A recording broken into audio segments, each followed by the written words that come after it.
Olá, nós somos o grupo de trabalho em saúde do trabalhador do Informa SUS e hoje nós vamos bater um papo sobre o dia 1º de maio.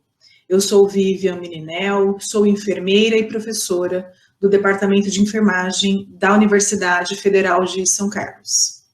Olá, sou Cristiane Shinohara Moriguchi de Castro, sou fisioterapeuta e docente do Departamento de Fisioterapia da Universidade Federal de São Carlos.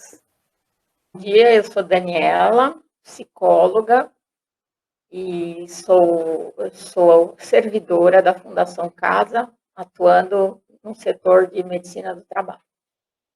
Olá, o meu nome é Eduardo Pinto e Silva, sou psicólogo e professor do Departamento de Educação da UFSCar. Olá, eu sou Renata Cristina da Penha Silveira, sou enfermeira e sou professora na Universidade Federal de São João del Rei, no campus Centro-Oeste Dona Lindu, em Divinópolis, Minas Gerais.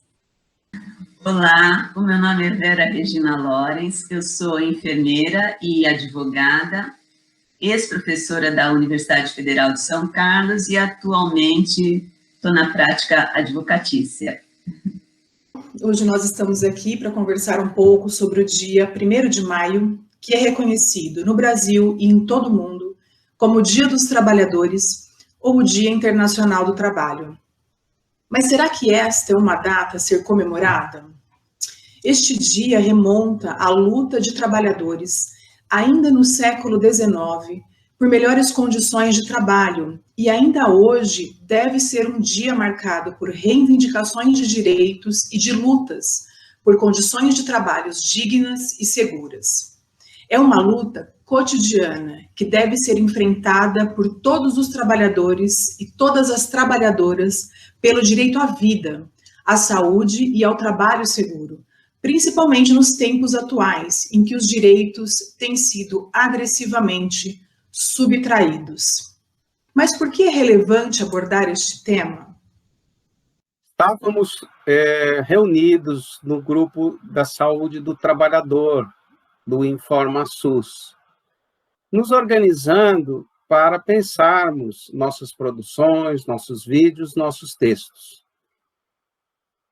Alistamos, então, uma série de datas comemorativas, e não podia faltar o Dia do Trabalhador. Então, nos colocamos a seguinte pergunta: o que comemorar no Dia do Trabalhador?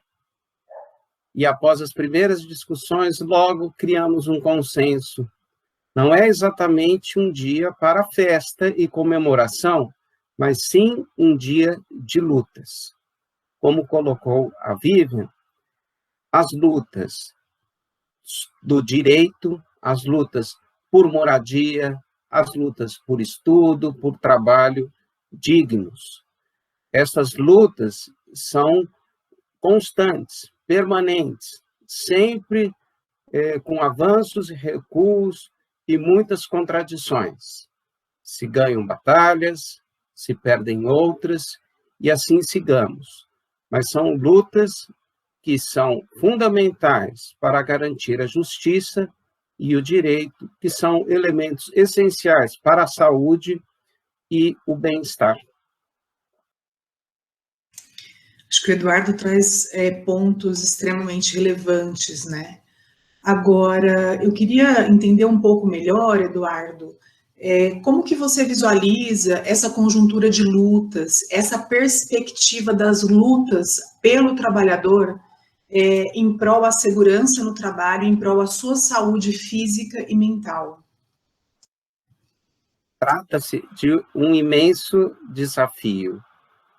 Temos um desafio, sobretudo, do caráter coletivo desta luta. O 1º de maio é um dia mundial de luta, como colocou a professora Vivian, da classe trabalhadora, no qual se faz necessário reafirmar a solidariedade de classe e o internacionalismo da classe trabalhadora. Vivemos num contexto onde os modelos de avaliação e gestão do trabalho são extremamente individualizados, onde o espaço coletivo tende a ser fragmentado, deteriorado. Então, esse é um grande desafio, né? O desafio do coletivo. Mais do que nunca, vivemos um momento no qual percebemos que a saúde é garantida tão somente na medida em que esse coletivo realmente se constitui como tal. Nunca foi tão claro em alguns slogans como vacina no braço, comida no prato, dentre outros, a importância de estarmos de uma forma coletiva engajados num processo, porque a saúde do trabalhador e os direitos, eles não vão ser resistidos, mantidos ou conquistados de uma forma isolada. Então, as perspectivas face à fragmentação e ao individualismo reinante são muito desafiantes e, às vezes, até podemos dizer que parecem impossíveis. Mas não, né? Nós sabemos que, no meio da crise e no meio das dificuldades, é que também a classe trabalhadora, historicamente, conseguiu constituir as suas vitórias, as suas unidades, hoje tão necessárias, e que elas sejam da classe trabalhadora e também numa totalidade, que é a questão do internacionalismo desta luta. Eu concordo, Eduardo, acho que essa pauta de luta, ela não é uma pauta nova.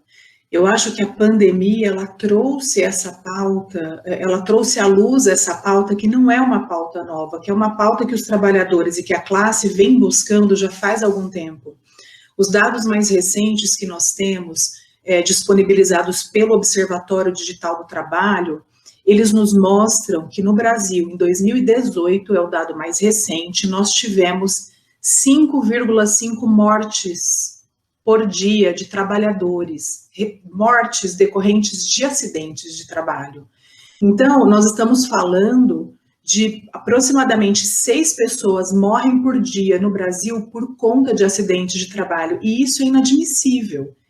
E olha que nós não estávamos considerando ainda o contexto da pandemia, que precarizou ainda mais as condições de trabalho. Então, é um cenário muito difícil.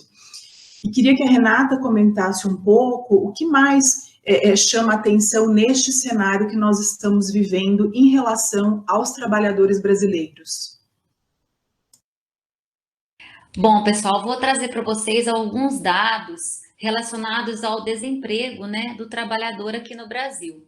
Segundo os dados do DIEESE, o Departamento Intersindical de Estatística e Estudos Socioeconômicos, o Brasil saiu em 2019 de 93,4 milhões de ocupados, né, para 86,1 milhões de pessoas em 2020. Ou seja, pela primeira vez na série histórica anual, menos de 50% da população em idade para trabalhar está ocupada no país. Isso é um dado extremamente relevante, pois mostra que uma grande porcentagem da nossa população está desempregada, né? Quando falamos de desemprego do trabalhador, é importante destacarmos que uma série de pessoas não são contabilizadas, como, por exemplo, a dona de casa, os universitários que se dedicam somente aos estudos e os empreendedores com seu próprio negócio, e aquelas crianças que estão abaixo de 14 anos que não têm idade para trabalhar. Então, essas pessoas que estão na faixa de trabalho são somadas, né, a esses 86 milhões de pessoas que estão trabalhando e 14,3 milhões de pessoas que estão desocupadas, né? Isso mostra, de acordo com esse levantamento, que essa taxa de desemprego no país deverá subir cerca de 14,5% este ano de 2021, ultrapassando países como a Colômbia, o Peru e a Sérvia, que estão caminhando na contramão da taxa média global, cuja estimativa é de recuo para 8,7 este ano, ante 9,3 do ano passado, né? Então, de maneira geral, o impacto da pandemia tem sido mais prejudicial para os indivíduos mais jovens e menos escolarizados. No quarto trimestre de 2020, a taxa de desocupação dos trabalhadores com idade entre 18 e 24 anos atingiu 29,8%, o que significa que há quase 4,1 milhões de jovens à procura de um emprego.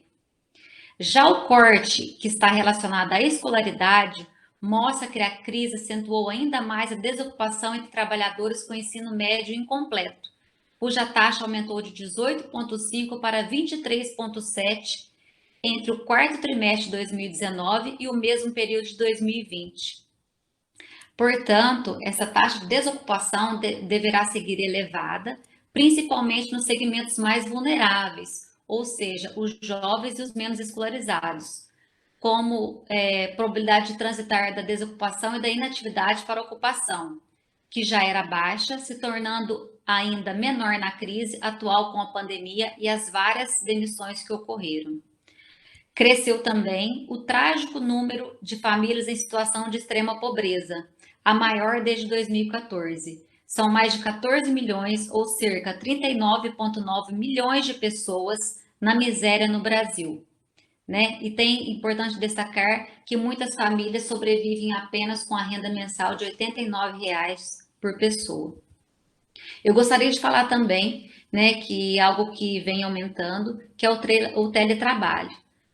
Com a reforma trabalhista, né, a Lei 13.467 de 2017, introduziu um novo capítulo da CLT, que é do teletrabalho.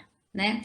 O teletrabalho ele é uma prestação de serviços preponderantemente fora das dependências do empregador, com a utilização de tecnologias de informação e de comunicação, e por sua natureza não se constituem como um trabalho externo. Né? Então, o que a gente vê no Brasil, que de acordo com a Pesquisa Nacional por Amostra de Domicílios, em 2020, em junho, cerca de 3 milhões de pessoas ocupadas no setor público estavam nessa condição, o que representa 200 mil pessoas a mais do que em maio, né, do mesmo ano. Enquanto isso, no setor privado, que eram 5,7 milhões de pessoas, ou 224 mil pessoas a menos que um total estimado para maio. O que esses dados mostram? Que o número de pessoas do setor público aumentou no teletrabalho e aqueles do setor privado vem diminuindo com as demissões, né? O que a gente é importante destacar também é que o teletrabalho, a forma como ele é executado, pode resultar em uma série de problemas à saúde, como, por exemplo, o cansaço, a fadiga, o estresse, e em muitos casos levar ao trabalhador a um estado depressivo crônico. Né? Doenças como lesões na coluna decorrentes da falta de condições ergonômicas adequadas para a realização do trabalho em casa, falta de espaço adequado, somadas a jornadas exaustivas, podem causar aumento no estresse, resultando em adoecimento psíquico do trabalhador. Aí cabe destacarmos que é importante ao trabalhador que esteja desenvolvendo o seu trabalho, que ele seja feito com prazer, né, de forma segura e capaz de manter condições de trabalho saudáveis para o seu desenvolvimento. Então, é importante que o trabalhador, mesmo que trabalhando em casa, ele tenha essas condições mínimas de trabalho, né? Então, a gente está falando de um contexto que cada vez mais tem sido adverso ao trabalhador. Primeiro, decorrente da reforma trabalhista, que se concretizou em lei em 2017, as crescentes taxas de desemprego e o retorno, e com muita representatividade do Brasil e dos brasileiros no mapa da fome. E tudo isso, todo esse cenário, além dessas flexibilizações do trabalho, da precarização das condições de trabalho, sinalizam a todos nós que o dia 1º de maio, ele deve ser muito mais direcionado a uma conscientização de toda a sociedade, especialmente da classe trabalhadora, da necessidade de lutas pelos seus direitos. E nesse sentido, como que o trabalhador se vê? Como que esse trabalhador se percebe no ambiente de trabalho? Eu sou Daniela, eu trabalho na Fundação Casa, e eu tenho a impressão, pelo que eu vivencio lá no meu dia a dia, de que a saúde do trabalhador ainda é uma coisa assim, que ela vai acontecendo de uma forma muito sem planejamento, muito desorganizada. Pelo menos onde eu trabalho, eu sinto que ela só apareceu para mim primeira vez que ela apareceu para mim foi depois de uma situação que eu tinha vivenciado, muito grave, em que eu fui, como é que se diz? Eu estava no centro, numa unidade, aí essa unidade eu estava na portaria ajudando as famílias a entrar, e eu fui abordada por alguns assaltantes. Na verdade, eles não eram assaltantes, eles fizeram um resgate de alguns meninos, eles abordaram a gente com a arma, e aí eu só fui atendida por esse setor depois que eu passei por essa situação. Eu nunca tinha sido atendida por esse setor. Eu sabia que existia, né? Ainda que eu sabia porque eu tinha um pouco de contato com os colegas que estavam nesse setor, mas assim, eu vejo que a maior parte das situações que acontecem de atendimento, elas vão acontecer só depois que o cara passou por uma rebelião, depois que o cara está lá com a saúde mental dele toda destruída, né, por causa do ambiente de trabalho que a gente vive. Então, eu percebo, assim, que falta uma visão estratégica, falta uma intencionalidade, né, ação de promoção de saúde, e é lamentável você ver o serviço público dessa forma, né, porque você vai vendo quantas pessoas vão se perdendo, né, a saúde mental, e são coisas que nem... que vão afetando, assim, não é só a pessoa, né, é todo aquele entorno, é o contexto familiar, é uma coisa, assim, que é extensa, é complexa, né, então eu acho que também falta, assim, sabe, os gestores que ocupam esses cargos, muitas vezes são pessoas, assim, que não têm uma tradição, que não conhecem, que não estudam, né, eu não sei se todas as instituições públicas são assim, mas eu tenho uma impressão de que a coisa vai um pouco assim, meio que no empírico, né, por essa vivência que eu tenho. Eu acho que, de forma geral, uma área com pouca visibilidade. Eu acho que, por ser uma empresa pública, assim, que não visa lucro, isso acaba ficando meio em segundo plano. Eu tenho essa impressão. Eu vejo que empresa privada, que tem essa questão do lucro, que tem que manter as pessoas ativas, a empresa privada me parece que investe mais, né? Eu tenho participado de alguns eventos, eu vejo que eles têm uma intencionalidade mais clara, assim, nas ações, né? Diferente da gente que está no setor público. Bom, essa é a minha opinião. Muito obrigada, Daniela. Eu acho que o seu relato é muito interessante e a gente poderia ficar muitas horas conversando aqui sobre as ações de promoção à saúde dentro da empresa. Porque eu tenho minhas dúvidas se as empresas privadas são melhores que as empresas públicas. O que a gente tem visto e o que as próprias pesquisas trazem é que os serviços dentro da empresa voltados para a saúde e segurança do trabalhador, eles acabam sendo muito mais reativos do que, de fato, preventivos e promocionais. Então, é uma carência que existe dentro das empresas, das indústrias, dos empregadores, sejam eles públicos ou privados, em redirecionar e ressignificar o que é entendido hoje como medicina do trabalho, engenharia de segurança do trabalho, ou ainda com um olhar mais voltado para o trabalhador propriamente dito. Mas, em contrapartida, não dá para a gente negar que a gente tem um sistema de saúde extremamente forte.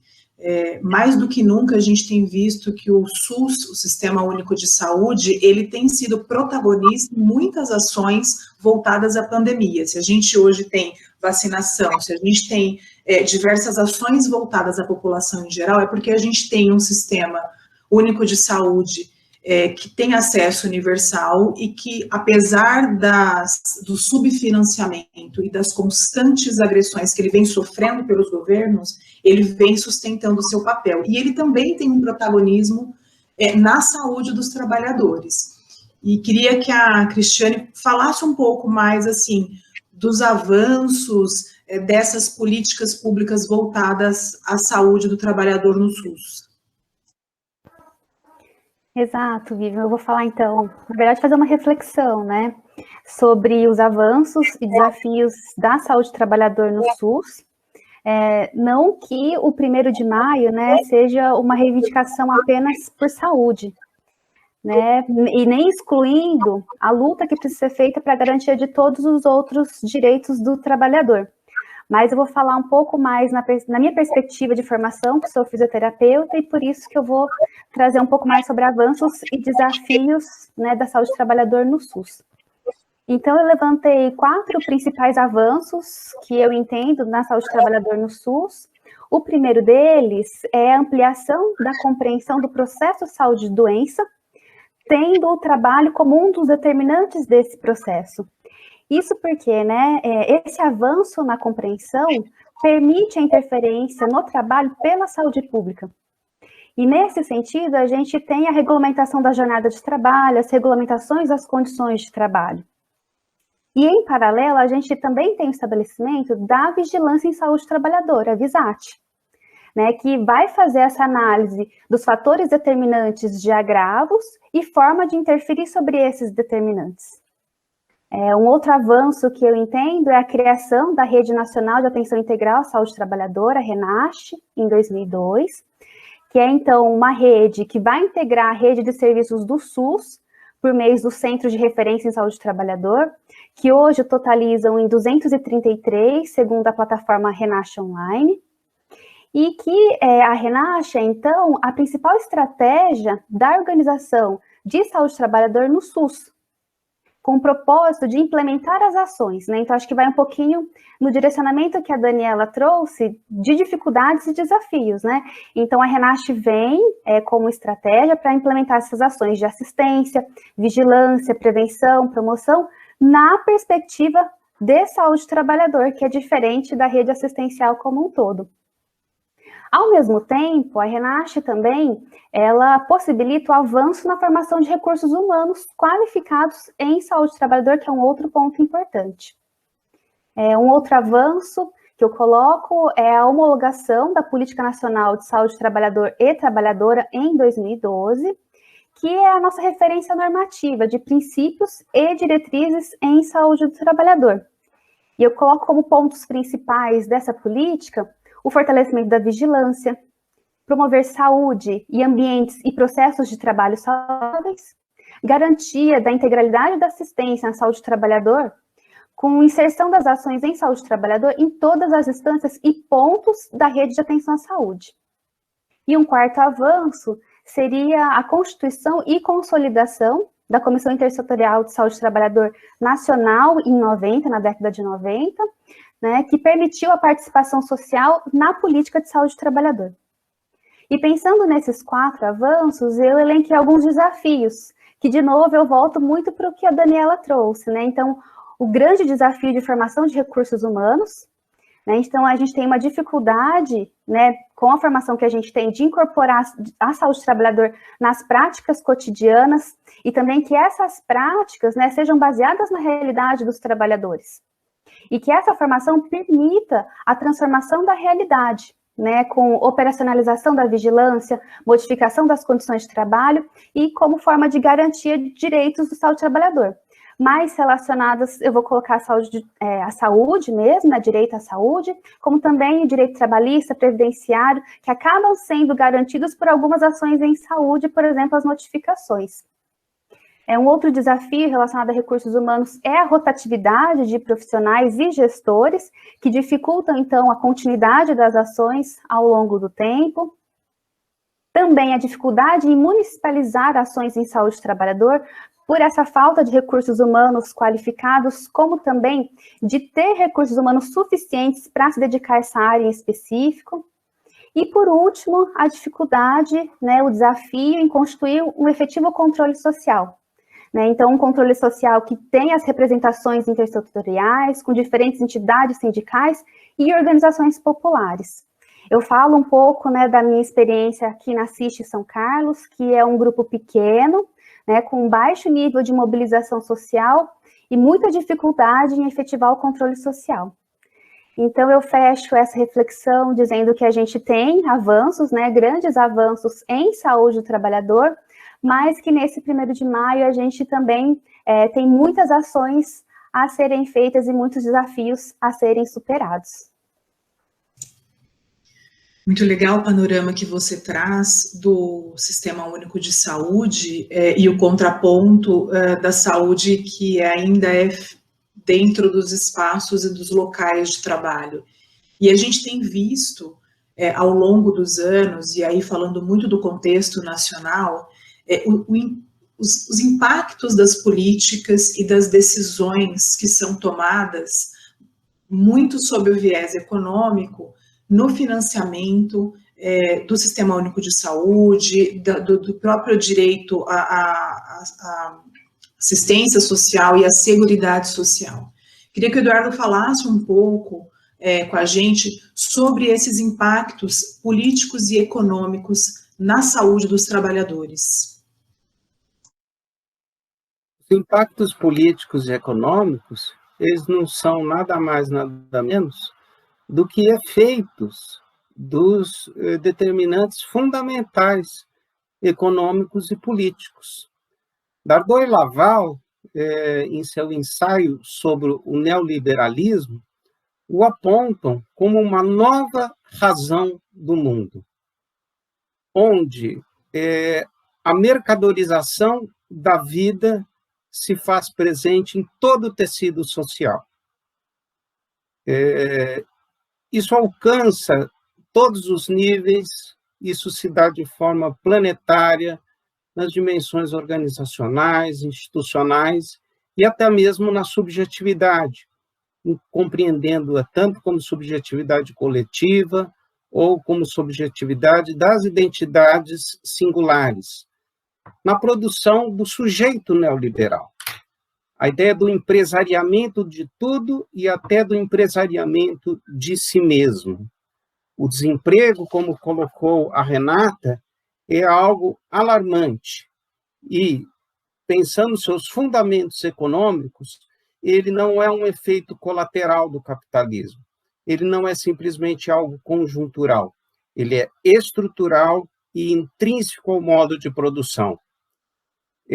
Nessa perspectiva, a saúde do trabalhador, muitas vezes, como colocou a Daniela e comentou a professora Vivian, recai em ações, muitas vezes, meramente reativas, de modo que precisamos uma saúde do trabalhador que seja radical, que vá às raízes, aos fundamentos, ao invés de atuar nos sintomas. Esses sintomas, eles expressam, eles ocultam muitos aspectos, mas é a partir da leitura desses sintomas que pode se revelar algo. Nós precisamos tomar a consciência enquanto classe trabalhadora e de uma forma internacionalizada, para além dos muros das nações, para fazer frente ao neoliberalismo, que é realmente uma nova razão de mundo que impregna a nossa vida, nosso trabalho e que deteriora os direitos. Direitos que são fatores determinantes dos problemas de saúde. Os problemas de saúde não são explicados por fatores sociais. Eles são gerados por determinantes sociais. E é a partir, então, desta conscientização desta condição de alienados no mundo da mercadoria e desumanizados, que podemos fazer a nossa crítica social, econômica e política aos nossos tempos. E se perguntar, o que vem aí depois da pandemia? Mais neoliberalismo? O que herdaremos daí? Sérgio Boaventura Santos nos fala de uma pedagogia cruel do vírus. Será possível retirarmos desse processo doloroso e mortífero uma mola propulsora de ações coletivas? Será possível retomarmos a ideia de um estado do bem-estar social e que possa até superá-lo no sentido não somente da regulação dos conflitos entre capital e trabalho? Será possível ações coletivas que radicalizem a nossa condição de seres humanos e genéricos? Eis um caminho coletivo, um caminho social, um caminho crítico, no qual podemos, apesar de vivermos e sermos forjados uma condição de alienação, podermos estranharmos essa condição de alienação. É do estranhamento da alienação que podem surgir práticas sociais alternativas. E tenho certeza que a professora Vera Regina Lourenço está antenada nisso e poderá nos indicar alguns aspectos. Vera, nos ajude nesse caminho. A gente quer acreditar que é possível essa luta, nos ajude a pensar em estratégias nesse sentido. Eu fico feliz com que as coisas que o Eduardo já disse antes de mim, porque praticamente ele me facilitou tudo, né? Eu entendo que esse cenário, essa emergência sanitária que a gente está vivendo, começou a viver e está vivendo, ela fez emergir, jogou luz uma questão muito complexa, que é a saúde do trabalhador, ambiente de trabalho, né, a condição de cada um de nós enquanto trabalhador, né, o quão amplo isso é, o complexo são essas relações, né, de trabalho, ambiente, né, e eu penso que, assim, a gente vai precisar, de fato, fazer uma ressignificação profunda de tudo isso, né? Eu acho que a crise apontou desafios, a crise apontou aspectos positivos do enfrentamento do SUS nesse cenário. Aliás, o SUS, os trabalhadores do SUS estão tendo um protagonismo, assim, maravilhoso diante deste cenário, né? A gente está vendo quão é fundamental cada trabalho, né? De cada pessoa, de cada gente, né? E acho que, assim, como o Eduardo já colocou, eu acho que ressignificar é a gente também se conscientizar dessa nossa posição, não só, assim, individual e coletiva. A gente tem aqui um propósito, sei lá, entendo que a gente tem um propósito, não estamos aqui nesse mundo, nesse contexto à toa, viemos com algum objetivo, algum propósito maior. E talvez enfrentar essa situação e superar de uma forma positiva, eu acho que é a nossa saída. A gente não deve pensar, assim, em aumentar os aspectos negativos, contrários ao nosso ser. Nós somos ser, assim, bondosos, amorosos, então a gente tem que recuperar isso dentro da gente e expandir, expor e contagiar as outras pessoas com isso, né? Então, assim, eu não consigo ficar, assim, ficar pacífica numa situação de tragédia e mais desgraça, né? Eu acho que, ao contrário, eu acho que a gente tem que encarar tudo isso como questões para reflexões, para aumentar nossa consciência, nossa inserção no mundo, nossa responsabilidade por nós mesmos e por o que está ao nosso entorno, né? Então, assim, temos que resgatar muitas coisas, e na medida que reconfiguramos esse nosso estar no mundo do trabalho, temos que resgatar princípios como precaução, temos que resgatar princípios como, assim, uma transição justa de modelo, né? E, assim, eu penso que esse enfrentamento desse modelo neoliberal que está posto, ele está ocorrendo. Ele está ocorrendo, as pessoas estão se conscientizando, sabe? Mas cada um a seu tempo, em acelerações diferentes, um mais, os outros menos, mas isso está ocorrendo. E eu penso que, assim, ainda que de forma lenta para muitas pessoas, eu entendo que isso tende a ser superado, né? Não é possível a gente conseguir piorar tudo que está aí. Eu acho que nós estamos num processo de transição, e transição não é fácil, não existe transição sem dor, e penso que isso vai ser superado, espero, desejo, e faço minha maior contribuição para que isso ocorra, né? E acho que nós aqui, nosso grupo de trabalho, nessa plataforma InformaSUS, o Fiscar, está nesse caminho. Está nesse caminho e eu acho que isso está acontecendo, né, gente? Está acontecendo e acho que temos que agradecer e ter fé nisso. É isso que vai vingar. Obrigada. Muito obrigada, Vera, por nos fazer lembrar que, de fato, nós precisamos praticar essa solidariedade e que qualquer luta é uma luta do coletivo, por mais que ela seja feita por indivíduos, ela não é uma luta individual, mas ela é uma luta coletiva. Então, a gente espera que vocês olhem para esse dia 1º de maio, não somente para esse dia especificamente, mas para todos os outros dias, como dias potenciais de transformação da realidade e de luta pelo que é essencial à vida. É isso, pessoal. Muito obrigada.